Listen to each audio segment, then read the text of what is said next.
Indo British advanced pain clinic నొప్పి మాయం surgery దూరం ఫర్ అపాయింట్మెంట్స్ 9155515563. మీరు అన్నట్టు సార్ టర్మ్స్ ప్రకారం మాట్లాడదాం, వాల్యూమ్ ప్రకారమే మాట్లాడదాం. సపోజ్ కమర్షియల్ సినిమా అంటే ఫర్ ఎగ్జాంపుల్ సపోజ్ ఒక 500 crores అచీవ్ చేసింది అని అనుకుంటే, రేపటి రోజున 500 crores అచీవ్ చేయబోయే ఒక సినిమాలో మీకు గనక ఆ డెస్టైన్డ్ ప్లాన్ ఉంటే, ఆ మేనిఫెస్టేషన్ ఉంటే, which hero would Mohan Krishna garu select? First I won't manifest like that. అంటే 500 crore టార్గెట్ పెట్టి చేయను. క్వశ్చన్ వాడిగను కాదు సార్. మళ్ళీ మీరు చాలా మంది ఉన్నారండి నాకు. అంటే ఇక్కడ ఆంతర్యం అర్థం చేసుకోండి సార్. అర్థమైంది కదా. మీ నోటెమ్మట ఏ హీరో పేరు రావాలని మేము వినాలనుకుంటున్నాం అనేది ఇస్ ద పాయింట్. నాకు ఒకళ్ళు నాకు తెలుగులో నేను చాలా ఇంటర్వ్యూస్ లో చెప్పానండి, చాలా మంది actors stars are very good actors. అయితే ఏంటంటే మనం వాళ్ళ టాలెంట్ని జెన్యున్గా ఎక్స్ప్లోర్ చేసే పాత్రలు మనం వాళ్ళకి ఇవ్వట్లా. చాలా డిప్లొమాటిక్ ఆన్సర్ చెప్తున్నారు సార్. చాలా నిజమైన ఆన్సర్ ఇది. మీరు చెప్పండి ఎందుకు, దాని కారణం కూడా నేను చెప్తాను. Because we're so stuck in star material. అంటే స్టార్ మెటీరియల్ అనకూడదు, స్టార్ ఎలివేషన్. అంటే ఏంటంటే మనం యాక్టర్ని అతని పాత్రని ఒకటి చేసేస్తున్నాం, మనకున్న అభిమానాన్ని అతని పాత్రకి చేసేసి ఎలివేషన్ మీదే, అతని స్టార్డమ్ యొక్క ఎలివేషన్ మీదే ఫోకస్ చేస్తున్నాం. ఒక రెవెనెంట్ లాంటి సినిమా చేయలేరా మన వాళ్ళు? ఎందుకు చేయలేరు సార్? సో దానిలో హీరోయిజం లేదా? లేకపోతే దానిలో ఎటువంటి బిల్డప్లు, ఎంట్రీలు, ఎగ్జిట్లు లేవే? డికాప్రియోకి జడ్జ్ అనేవి లేదు కదా వాళ్ళు. బట్ అంతకంటే హీరోయిక్ స్టోరీ మనం ఒక బెన్హర్ లాంటి హీరోయిక్ స్టోరీ మన వాళ్ళు చేయలేరా యాక్టర్లు ఇప్పుడున్న వాళ్ళు? నేనంటే ఏంటంటే ఆ ఎస్థెటిక్ మారాలి. ఆ ఎస్థెటిక్ మారినప్పుడు లైఫ్లోంచి అది ఏంటంటే హీరో అనగానే ఇంకో మొత్తం కానీ మనం ఇంకా బిల్డప్లు ఇచ్చుకోవాలి. ఇది దీనిలోంచి మనం బయటకు వచ్చేంత వరకు మనం కొత్త రకమైన సినిమా చేయలేం. ఎందుకంటే హీరో మీ అభిమానం ఒకటి, ఆ నటుడు వేరు. ఈ రెండింటిని కలిపేయకూడదు. నాకు అభిమానం ఉంది కాబట్టి నేను ప్రతిసారి చప్పట్లు కొట్టేయాలి. ఇప్పుడు మీరు హీరో పేరు చెప్పని అంటారు. లేదు, నాకు ఎన్టీ రామారావు గారు ఇష్టము, జూనియర్ ఎన్టీఆర్ అంటారు కానీ I like calling him NTR ఇష్టము. నాకు I like absolutely Arjun Bunny గారు చాలా ఇష్టం. Especially his performance in Pushpa was very good. I like ఏమంటారు మన మహేష్ బాబు గారు, Ram Charan, all these are good actors అండి.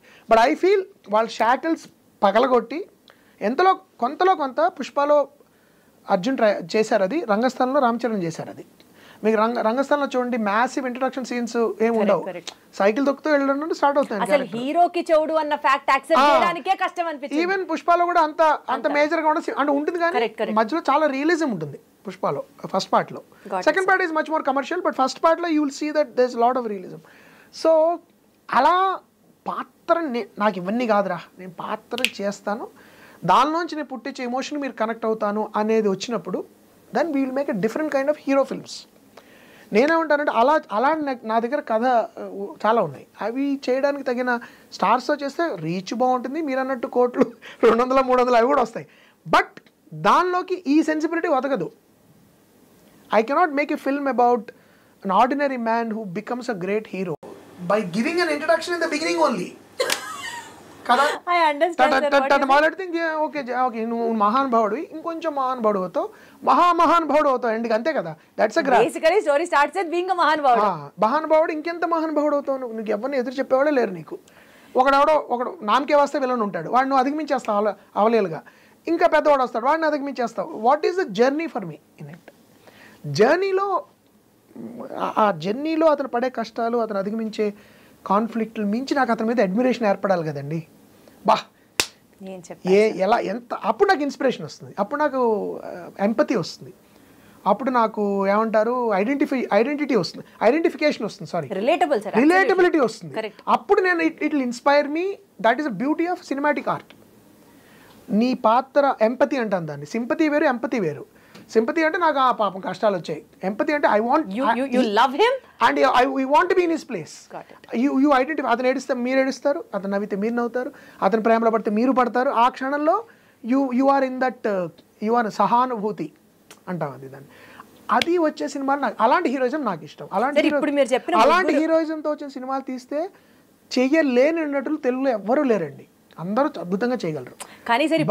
మనం ఉన్న ట్రాప్ ఏంటంటే మనం హీరో సెంట్రిక్ ట్రాప్ లో ఉన్నాం. హీరోని ఒకలా చూడడానికి hero on the star centric.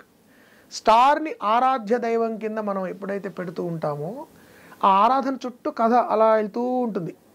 దానివల్ల మీకు వేరియేషను, మీకు ఎక్కువ కొత్త రకమైన పాత్రలు ఎక్స్ప్లోర్ చేసే అవకాశం తగ్గిపోతూ ఉంటుంది. ఎందుకంటే ఫస్ట్ ఆఫ్ ఆల్ డైరెక్టర్కి పెద్ద బర్డెన్ ఏంటి, ప్రొడ్యూసర్కి డైరెక్టర్కి ఇన్ని అభిమానులకి మనం ఎలా మెప్పించాలి, నచ్చినట్లుగా ఎలాగా ఇంకా బాగా చూపించాలి. సో యువర్ కేటరింగ్ టు ఒక హాఫ్ ఆఫ్ యువర్ చాలా బాగా చెప్పాడు, మనం షెఫ్ల నుంచి కేటరర్స్ అయిపోతున్నాం అన్నాడు.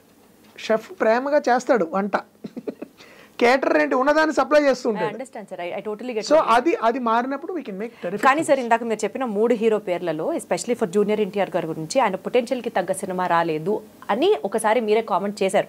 ఈ నేపథ్యంలో why don't you take that responsibility or that opportunity? I want commerciality complexity కలపగలిగే రోల్స్ చేయగలిగే హీరోలు మనకు ఉన్నారండి. స్టార్ కాంప్లెక్స్, స్టార్ ఎలివేషన్ అనే అంటే కొన్ని సినిమాలు నేను చూస్తూ ఉంటాను కదా, కనబడినప్పుడల్లా స్లో మోషన్, కనబడినప్పుడల్లా మ్యూజిక్, కనబడినప్పుడల్లా ఎలివేషన్. అయిపోయింది కదా, ఒక బిగినింగ్లో ఎలివేట్ చేశారు, కథ చెప్పరా బాబు నాకు అని. అన్ని ఎలివేషన్లో మీకు విసుగొస్తుంది మీకు. అంటే కాసేపు తర్వాత అబ్బా సరే మళ్ళీ ఎలివేషను, నేను బాత్రూమ్కి వెళ్ళిన ఎలివేషనే, బెడ్రూమ్లోకి వచ్చిన ఎలివేషనే. ఎన్ని ఎలివేషన్లు ఇస్తాను ఒక పాత్రకి? అంటే ఏంటి, పాత్రే గారు చెప్పింది, శబ్దం చేయడం రానప్పుడు చప్పుడు చేస్తారు. కాబట్టి ఏంటి, అది ఉండకూడదు. అది ఆ యాక్టర్ వేస్ట్ అయిపోతున్నాడు నా దృష్టిలో అక్కడ. That actor is so full of potential, you are simply using him as a body, as a star attraction, as a commodity. ఒక వస్తువు అయిపోయాడు యాక్టర్ ఇప్పుడు. ఇతను అందంగా ఉంటాడు కాబట్టి ఇలా నడిపిద్దాం, అటు నుంచి ఎంట్రీ ఇద్దాం, ఇలాంటి మ్యూజిక్ యాడ్ చేద్దాం, ఇలా లైటింగ్ చేద్దాం. That for me where the star is no longer an artist but is a commodity. ఎప్పుడైతే ఒక వ్యక్తి ఒక వస్తువు అయిపోయాడో ఆ వ్యక్తికి ఉన్న పొటెన్షియల్ తగ్గిపోతుంది. That is my only complaint. Got it, sir.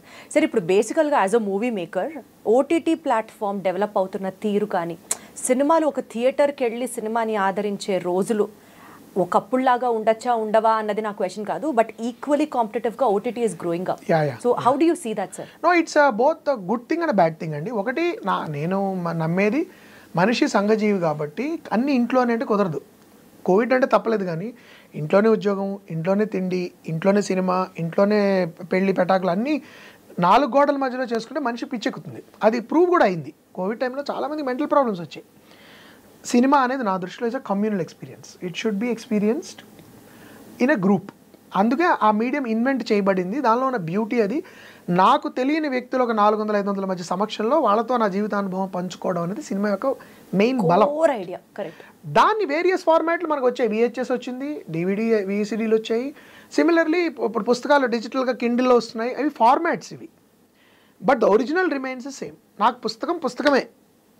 ఆ పుస్తకం ఓపెన్ చేస్తే వచ్చే వాసన, ఆ పేజీ ఫీల్, అది ఒరిజినల్ నాకు అనుభవం.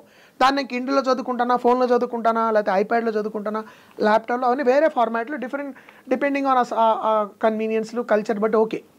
But cinema to me remains originally for a communal experience. సో అది పోగొట్టుకోకుండా మనం ఏం చేయాలి? ఇప్పుడు ఓటీటీ వచ్చింది. ఓటీటీ రావడం వలన రెండు, ఒక అడ్వాంటేజ్, ఒక డిసడ్వాంటేజ్. ఒక అడ్వాంటేజ్ ఏంటంటే కొత్తలో అనుకున్నాం మనం, ఇప్పుడు అది కూడా పోతుంది. కొత్త రకమైన ఐడియాలకు ప్లాట్ఫామ్, బాక్స్ ఆఫీస్ ఈ గొడవలన్నీ ఉండవు కాబట్టి కొత్త రకమైన ఐడియాలు ఎక్స్ప్లోర్ చేయొచ్చు అనుకున్నాం. కానీ ఇప్పుడు అది కూడా పోయింది. ఓటీటీలు కూడా who is the hero, what are the eyeballs, ఇవన్నీ లెక్కలు మొదలెడుతున్నారు. ఒకటి, ఒక ఇండివిజువలైజ్డ్ ఫిల్మ్ ఎక్స్ప్రెషన్కి వేదిక అవుతుందేమో ఓటీటీ అని ఛాన్స్ ఉంది ఓటీటీలో. అయితే ఓటీటీలో ఇంకొక డేంజర్ ఏంటంటే, మీరు సినిమా థియేటర్లో చలామణి అయిపోయే కొన్ని మంబో జంబోలు ఓటీటీలో నడవు. స్టార్లు, చప్పట్లు, కేకల్లో, కథలో కొన్ని లోపాలను క్షమించేస్తాం మనం. థియేటర్లోకి వెళ్ళిన తర్వాత మళ్ళీ బయట రావాలంటే తలకాయ నొప్పి కాబట్టి కొంచెం 4-5 చెత్త సీన్లు వచ్చినా భరిస్తాం. ఓటీటీలో అది కుదరదు. You better tell a good story, లేకపోతే ఒక అంతే ఫ్లిక్ ఆఫ్ ఎ ఛానల్ అంటారు చూడండి, మారిపోతుంది. సో ఒక విధంగా నిజమైన పసందా లేదా సినిమాలో అని తేల్చేది ఓటీటీ. ద డిసడ్వాంటేజ్ ఏంటంటే, ఎంతో కొంత ఇంట్లో కంఫర్ట్లో మనం చూసుకోవచ్చు కదా అనే టెంప్టేషన్లో థియేటర్కి రావడం తగ్గింది.